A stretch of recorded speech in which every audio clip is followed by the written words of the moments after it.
This one's from user Strong Message. Hi, Mike. Do you think Ecclesiastes 3:21 should be used to determine the eschatological, if I said that word right, I always stumble over it, fate of animals? Yeah. If it should, would it be a stretch to believe that God would restore the animal spirit with the rest of creation, Romans 8:19-23, similar to how he will resurrect our bodies from the earth? Thank you for sharing your wisdom and knowledge through your videos.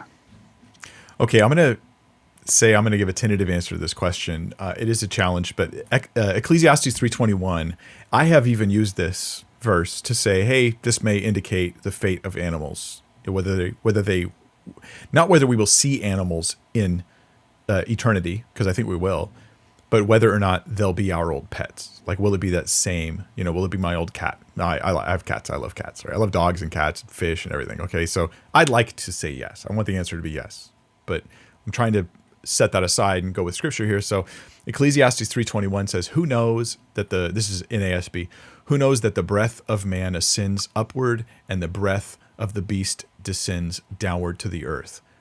There's a little translation question here. Is it who knows if the breath of man goes up and the breath of beast goes down? Or is it who knows that the breath of man goes up and the breath of beast goes down? I'm inclined to think that translation is correct. I think that's more consistent with what we read in the next verse. I'll read that in a second.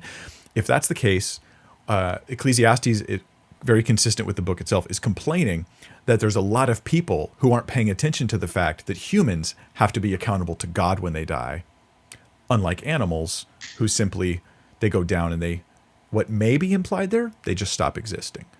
That man has, not that they don't have a spirit or we don't have a spirit, rather just that they're different kinds of spirits. The animal spirit just ceases to exist and the human spirit goes to face God and be accountable for judgment. Now, if we look at it that way, then the end of verse 22 in the very next verse in Ecclesiastes 3, it makes a lot of sense. It says, I'll read the whole verse. I have seen that nothing is better than that a man should be happy with his activities, for that is his lot, for who will bring him to see what will occur after him? The concern in Ecclesiastes is with people who don't look beyond this life. Yeah, you may as well be happy with your lot because I can't get you to pay attention to the fact that you're going to face God when you die. So eat, drink, and be merry because you're not going to pay any attention anyways.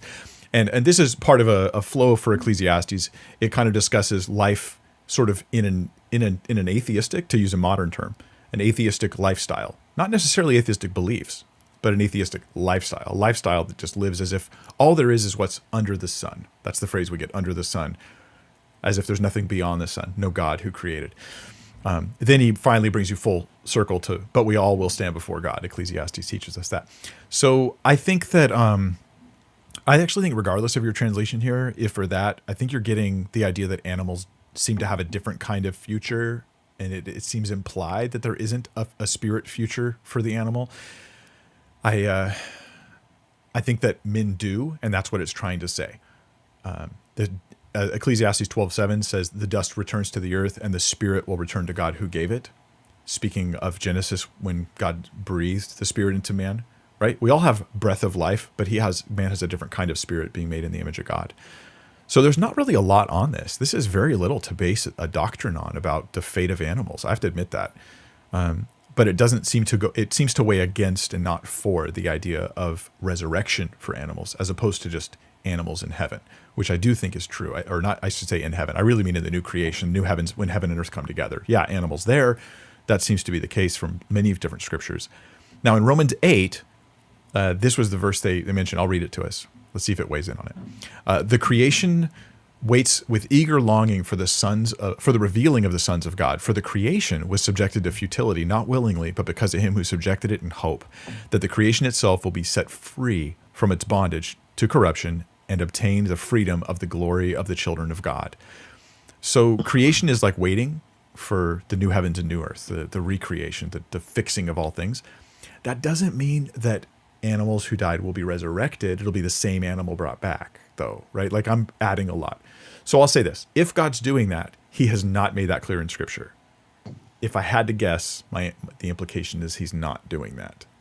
But it's possible because, admittedly, the Ecclesiastes text, the spirit of the animal goes down.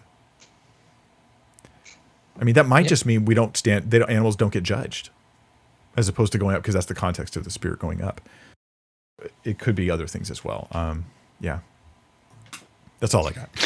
It's interesting. I mean, I have severely offended people by giving my unbiblical answers on matters about what happens to animals when they die. Yeah. And so I'll just state, I apologize for anybody offended with that, but yeah, I'd like to believe that animals are in heaven, but I don't see a strong message there to make a pun on this user's name. I do see the importance of people in the Bible. God, that's Jesus came. Jesus died for us. I see that very clearly written. And so for that instance, I'm willing to die for the people to hear about Jesus.